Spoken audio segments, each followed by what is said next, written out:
allegiance.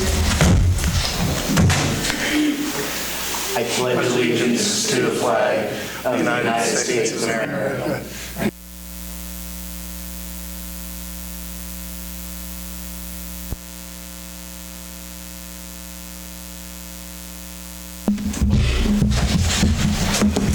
Has council had time to review the agenda? Make a motion that we approve the agenda as set forth in the packet. Second. Motion's been made and seconded. All those in favor, please show a voting sign. Opposed? Motion passes. Public comments. Persons who wish to address the City Council regarding items on the agenda may do so as that agenda item is called. Persons who wish to address the City Council regarding items not on the agenda under the jurisdiction of the Council may do so when called upon by the Mayor. Comments on personnel matters, matters pending in the court, or with outside tribunals are not permitted. Speakers are limited to 3 minutes. Any presentation is for information purposes only. No action will be taken. Josiah. Unfortunately, you guys had to miss this last month with Italian night at the college in the cafeteria. But I just want to let you know that the next one for International Food Night is November 9th. Dinner service starts at 5:30, ends at 6:30, and it will be featuring Nigerian cuisine that's being curated by one of our students. All right. When was it? Thank you. November 9th. Are there any other public comments? Seeing none, I'll move on. Consent agenda. Are there questions about the consent agenda? Make a motion to approve the consent agenda. Motion's been made and seconded to approve the consent agenda. All those in favor, please show a voting sign. Opposed? I'm going to ask we table the roundtable till the end of new business. Donna had to present as well at the 257 tonight, so can I get a motion to table till the end of new business? I make a motion that we table the CITF Pride Eleanor discussions until the end of new business. Second. Motion's made and seconded to table till the end of new business. All those in favor, please show a voting sign. Opposed? Motion's tabled till the definite time of the end of new business. Item A, new business. Rec roof. I guess you want me to take that since Jason's not here? Yeah. Sorry, guys, I thought Jason was going to be here. I'm not sure where he's at. So, closing your packet, we took bids for the roof repair at the rec building. That's all on the east end over the Little Theater and the 2 restrooms. We sent it to 4 companies as well as advertised it on our website. Got 2 bids back. The low bidder was Stanfield Roofing, Inc., for a total of $71,868.72. Bourne's Roofing was the other bidder.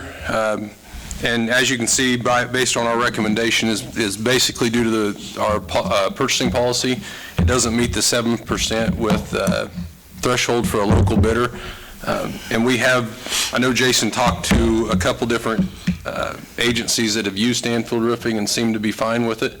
Where are they out of? El Dorado. Yeah. There he is right there. Come in and talk, Jason.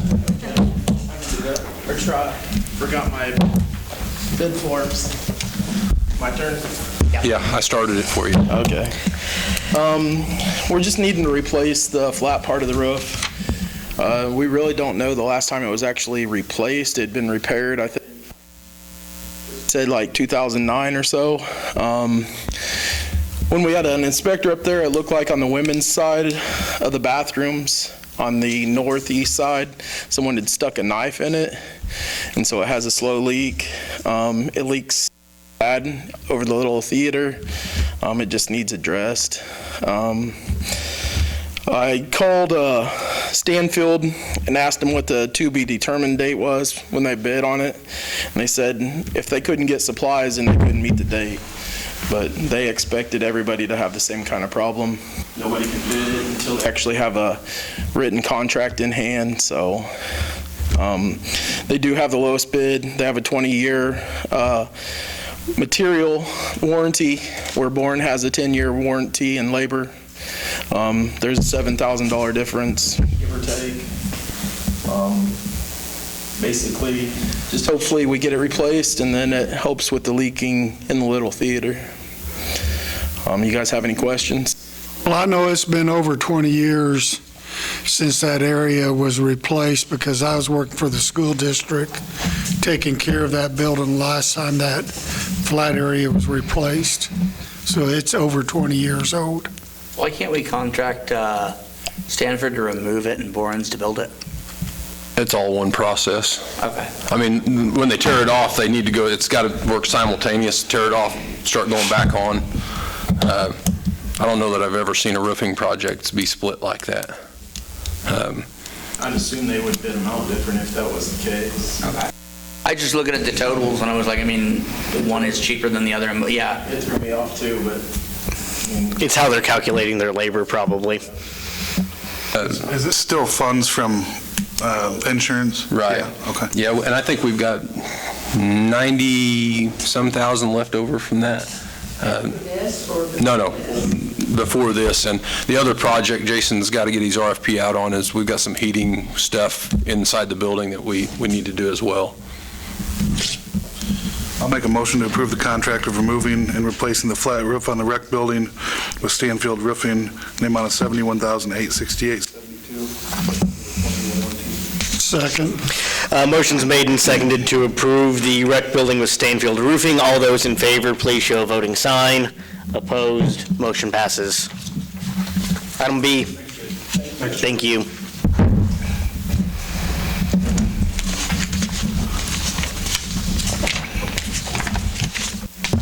Audit.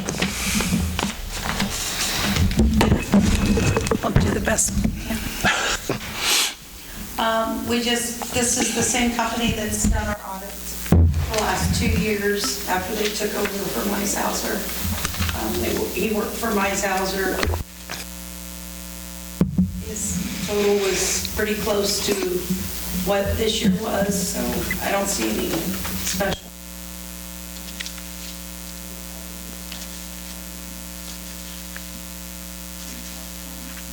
Each year it went up 2%, this time it's got 3%. Just because everything Travel, else is- yeah. Travel, that's the only. Roxanne, as a person that sees this audit more in depth than we do, are you pleased with the way everything is being done? Oh, yes, definitely. They're very thorough, and they know the system now, so it seems to go a little smoother, but yet they still, do a lot of checks. And I've had a phone call from them in the past. I didn't this year, but in years past, they've given me a call to see if I had any personal concerns to investigate and look into. So I know that they're very thorough, and they actually have asked if they needed to call council members, and I told them they could, so. Have we taken or tried to take bids on from other services, or is, Did not this year, I just ran out of time. so this the one we prefer to go with again then? Yes. Someone want to make me a motion here? I'd make a motion that we authorize staff to engage Gordon CPA LLC and sign the necessary documents for the financial audits for the fiscal year of 2021. Motion's made and seconded to authorize Gordon CPA for the fiscal year of 2021 audit. All those in favor, please show a voting sign. Opposed, motion passes. Item C, holiday meeting dates.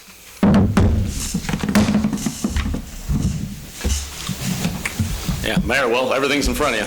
It's not a whole lot to discuss. I can't say anything more than that's already. I do know that we've added a new one here. That's largely because that's a new federal holiday that started last year. The county also acknowledges the new holiday, and we tend to set our calendar around the county's holidays just because we need a lot of their services, like the landfill.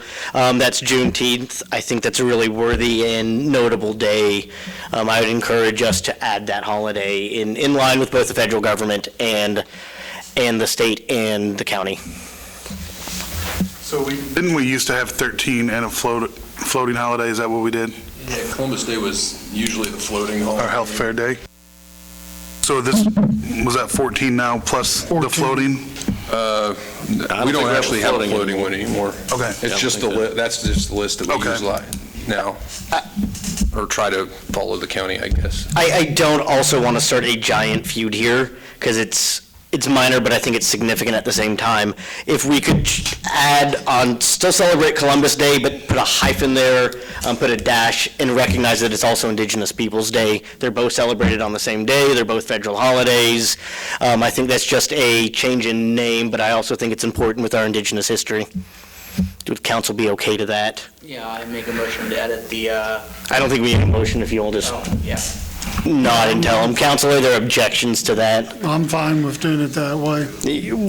Both of them will still be listed there, just the sign in front of us. We are closed for Columbus/Indigenous Peoples' Day. Okay. Thank you. I'll make a motion to, do you need? Just to approve the calendar date. Yeah. I'll make a motion to approve the holiday list for 2022 and approve the revision to the city council meeting on October 10th to the following Tuesday and cancel the December 26th meeting. Second. Motion's made and seconded to approve the holiday list. All those in favor, please show a voting sign. Opposed, same sign. Motion passes. Is that opposed? No. Okay. Item D, COLA. Didn't. Yeah. Well, again, Mayor, I think what's in the item background is pretty much all I can say, and then the communication I gave with you all. 5.9, that obviously jumps off the page, but there are obvious reasons for that. And as I let you all know, we can afford that financially. The health insurance increase came in at 1.3%. We budgeted for 7%. And we budgeted the COLA at 2%, and it came in at 5.9. So in the end, all the money will be, the money's there. It's fine. It's not going to bust any budget if you were to fund it fully. Looking forward, what did we budget for the next year, 2.5? Sounds right. It's either 2 or 2.5, Ron. Yeah. Do we need to adjust that at all, looking forward? Well, I think 2.5 is a good number. I just don't see the 5.9 ending for, I don't know, 3 years or so. I'm going to say, his 5.9 is, next year is at 4. What do we budget health insurance wise? Carlos wanted to ask for that. 22 budget? I want to say it was like 5%. We budgeted 1.2. No, not for, that's right, we haven't budgeted for next year. Right. So, yeah, in the budget process, you're right, we should probably plan for that 2.5% in my mind. Yeah, 2.5, 3 is a good number. We did. Right. Okay. Yes. And it historically sits somewhere between 2 and 2.5 over the long term, as if you add them up over a decade, but we've had some zeros in there the last decade, so this is kind of catching up to it. 2011. We had a big one in 2009, and they zeroed out the next 2 years. I make a motion that the council approve the directive of the adjusting the cost of living to accommodate employee play. Second it. Motion's made and seconded to approve the COLA adjustment for 2022. All those in favor, please show a voting sign. Opposed, motion passes. Item E, RFP. Well, we were instructed to provide EMS service in town. We have some ARPA funds coming our way. We have $800,000 in ARPA funds coming our way. And it does appear that we can use them to purchase a new ambulance. And so we're just looking for permission to start an RFP. Again, I can't guarantee a full yes or no. I let you all know that, but other cities have been doing that, been purchasing ambulances as a response to the pandemic. So I think we'll be able to do that as well. And we'll just asking for the permission to establish the RFP. This doesn't obligate the council to purchase this. It just allows you to send out bids. Is that correct? We'll build the RFP. That'll be step one. Question I have, Ron, you might be able to answer this. Any idea how much cheaper, and would it work just as good to look at the van type ambulance for in town versus the big box? What's the price difference? Last time I looked, I don't remember the exact price difference in them. Usually you go with the bigger ambulances, you get more room, you can transport more patients. And with our limited staffing, I would not recommend to go to the van ambulances, especially if we were to do some long-distance transports, just for employee comfort and the patient comfort as well, because those vans, the patient's sitting right on the wall. So it makes it a lot more difficult to care for the patients. Well, I know the vans went up and they didn't get any wider. Yeah, I don't have any input on the sprinters. I think some places like them, some don't, but generally, like the Trauma Hawks and things like that are what they usually go with for, especially if we get a big wreck or something like that to transport patients. You're not adequately going to be able to treat in those vans. The only other thing I might ask is, I know at one time they transferred the box to a different chassis, and if that's feasible, I'd like that to be looked into to attempt to have savings where we can. I was going to bring that up. So they do like a remount on them, and it's pretty much just you buy the chassis and they go through and they redo all the electronics on it and all the upholstery and all that stuff. So it still can be kind of pretty customized, but maybe a little bit of savings there. This day and age, I don't know, but who's going to do so we don't have a mess up, who is going to do the specs, draw the specs up for the ambulance? It'll be me, Corey. Probably Burnett. And who? Probably Burnett and a few of the other officers, be my guess. Right. Just kind of like what we did when we revamped the fire truck, Gene. Let those guys be involved until we get a fire chief on board to take care of that. And we're doing one ambulance, or are we doing two? well, I think we could. You could bid it The as two. RFP, and it'll serve its purpose. Yeah. I think to tell you the truth, what is probably going to happen is if we were looking to buy something, the RFPs are going to be hard to adjust because we're mainly more going to be looking for like demo units, something that could be delivered by January 1, something like that. May not get exactly what we want, but Get us by. the ambulances are a little bit easier to shuffle out, in and out, and not like buying a big fire truck that's a little bit more specific. So. A lot of that internal is the equipment we already own too, isn't it? Yeah, I think we own all the equipment, so. Okay. Can I get a motion to approve the RFP? Well, on that, Ron, and on the equipment, it won't be like the fire truck. We can take everything that's on the bus now and put on a new bus tomorrow if we had it.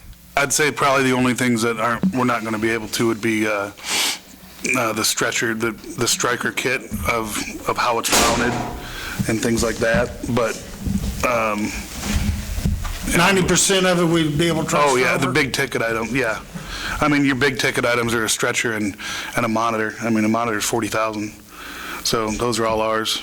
So I think everything else will be minuscule in the grand scheme of things. Okay, that's what I was wanting to know. Yeah. I make a motion to authorize staff to prepare a request for a proposed spec sheet for purchasing a new ambulance service. Second. Seconded. Motion's made and seconded for an RFP on an ambulance. All those in favor? Opposed? Motion passes. We're supposed to be in line for item A under roundtable, but since Brett's here and Donna's not, I'm going to go ahead and table that again. Council, can I get a motion to table that till after the I will exec? make a motion to table the CITF Pride Eleanor discussions with Donna Hauser until after our executive session. Second. Motion's made and seconded to table. All those in favor? Opposed? Motion passes. What do we need, probably 15 on this? Correct? I'll make a motion to city council recess into executive session for, you say 15 minutes pursuant to contract negotiations, KSA 754319B3, Purpose of the executive session is to prepare for future or current contractual discussions and shall include the mayor, council, city administrator, assistant city administrator, and attorney Brett Heim. The regular meeting shall reconvene in the city council chambers at 6:35. Second. Motion's made and seconded. All those in favor, please show a voting sign. We are now in executive session.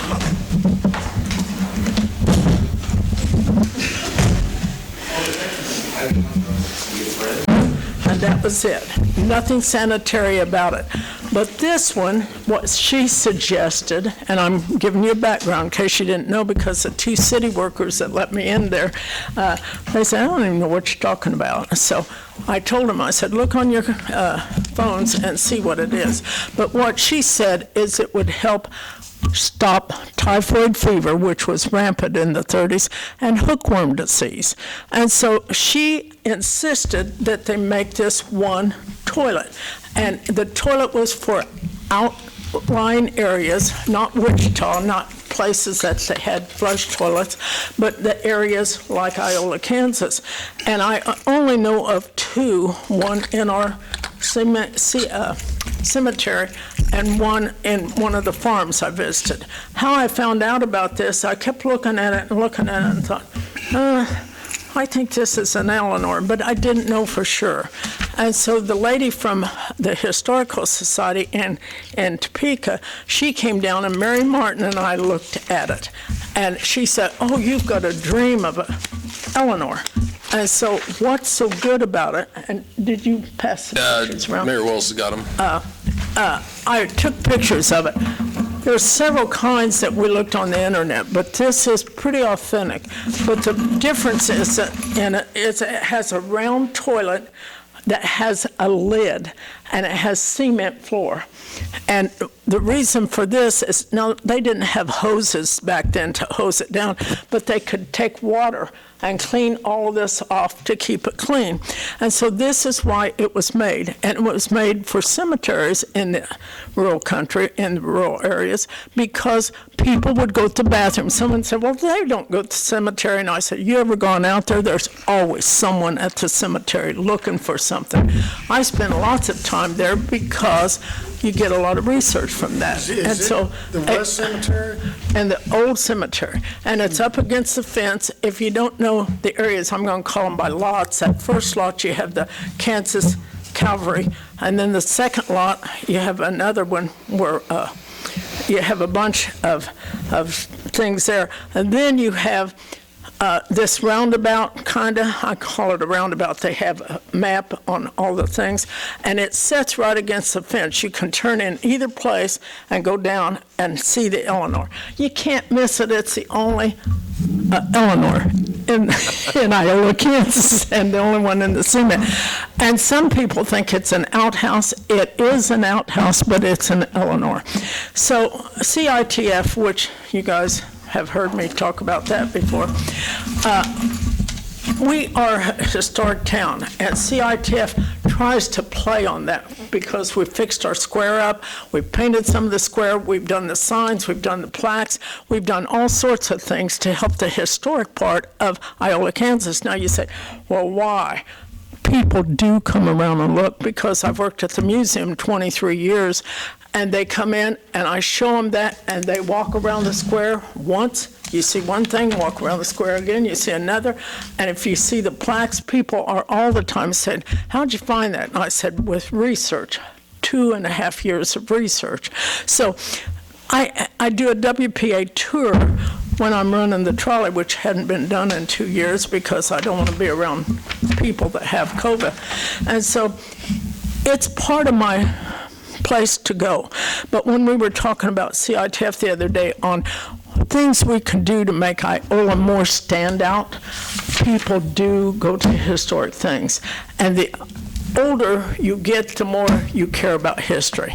And so I just think if you guys would let us try to get some grants for it, I'm not asking you for money, I'm asking you for permission to use your land to renovate that and get it up to snuff. And what we were talking about, well, Todd and Doug got so excited about unscrewing, well, what they did 15 years ago, they screwed the front door on, and so that kept everyone out. Well, every time I go by there, I think, boy, it's deteriorating.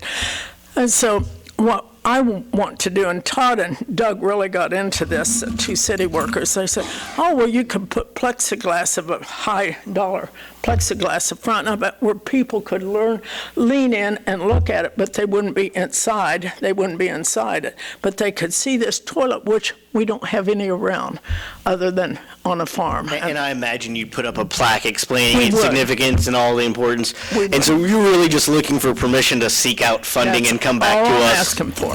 I'm not asking for money. I'm not asking for anything other than permission. Would you leave it out there, or would you move it up next to the No. Dunstan home? We would leave it where it belonged, Okay.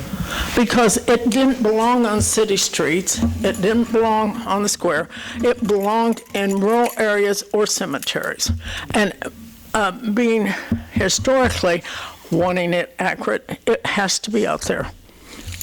Council, are you Information I found on it was that it was a WPA project. There was 3 workers, $5, and a 20-hour time limit for them to build it, and they built a little over 2 million of them. Well, you know, we have a bunch of WPA things. They took down one.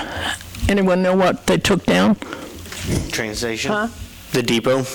The school. That building was built at where the new science building is now. Superintendent's office. The old board office. Well, it used to be a classroom when my kids were in it. Yeah, And then it became the superintendent's office, and it Maintenance. became a janitorial thing. So basically, that's the first WPA we've lost. And I told Fager, I said, that would have not looked good in front of that beautiful new science building, but I hate to see this go because it is a tourist attraction. People are looking at things like that now. You know, there's Elk Falls, Kansas, they do the outhouse tour.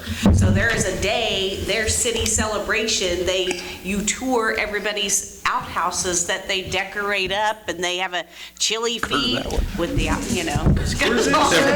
Well, Nancy, I'm not wanting to get into any more. I think it's a great idea, that anything that anybody wants to put their time into to help beautify our town, Put us on the bring map. more people to it, and get grant money to help with, I think is a great thing. So I would make the motion that we allow. I don't think we need a motion on this. I just need consensus out of the council if there's, Good idea. without objections, council? Without objections, council, without objections? Okay, So moved. because why I pushed this forward, and I knew I had something else today at the football stadium, at the school, I can write a grant next month, and I wanted to know if I could get it done. Good luck. Good luck. Please let us know, and thank you for everything you do in town and everything you do for the school district and the historical society and in the square and all of that. So thank you very much. Council administrator reports, is that correct? Is that blind? Anyone wishing to start? I'll start. I'd like to thank all the city employees for all the hard work, street and alley and everything that they did last week to help Farm City Days out. And don't blow your leaves in the street.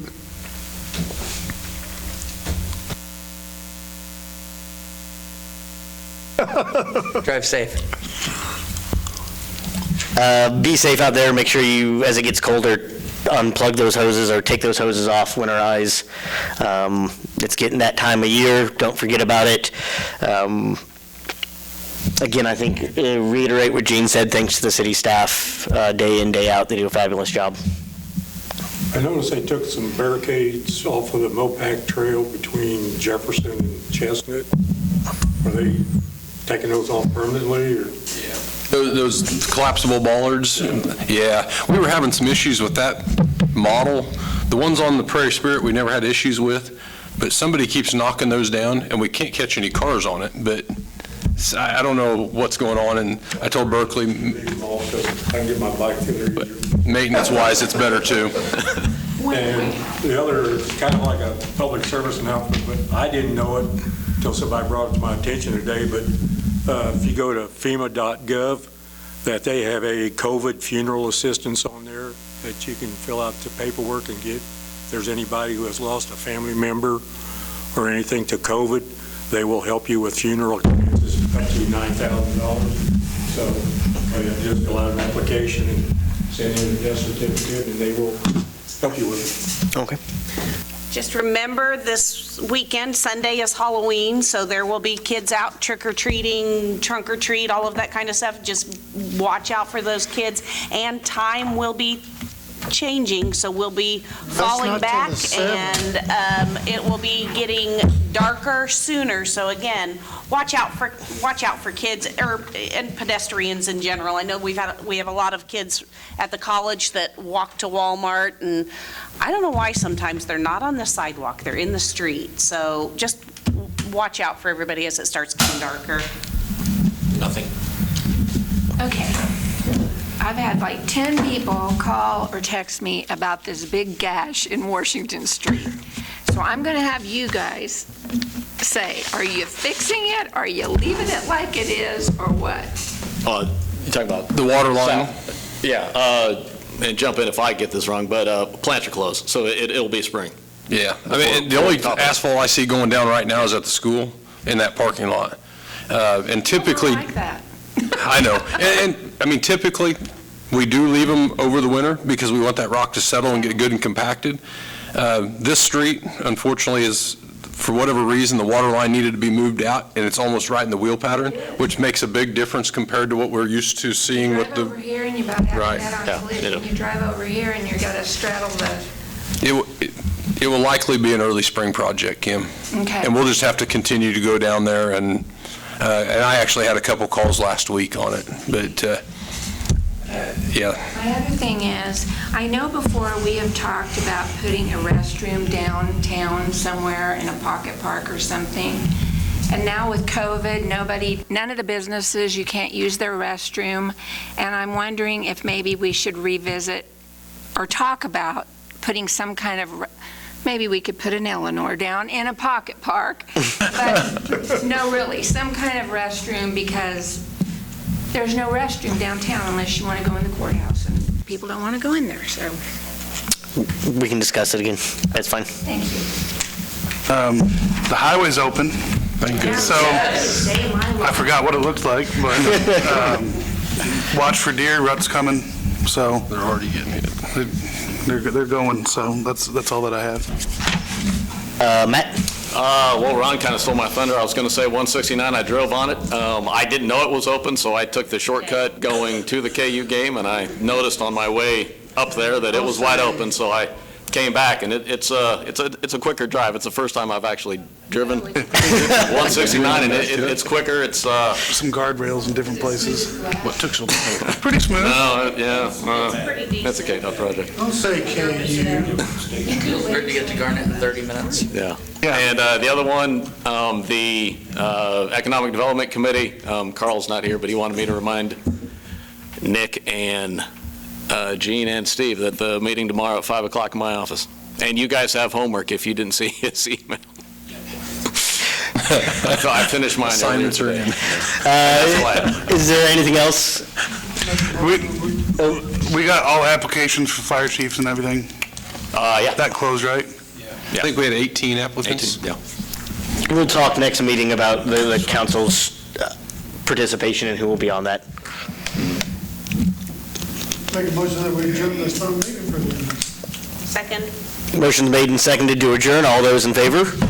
Opposed? Motion passes. Just has to vote against it. Hey, Jason. Me and Nick voted against, I'm going with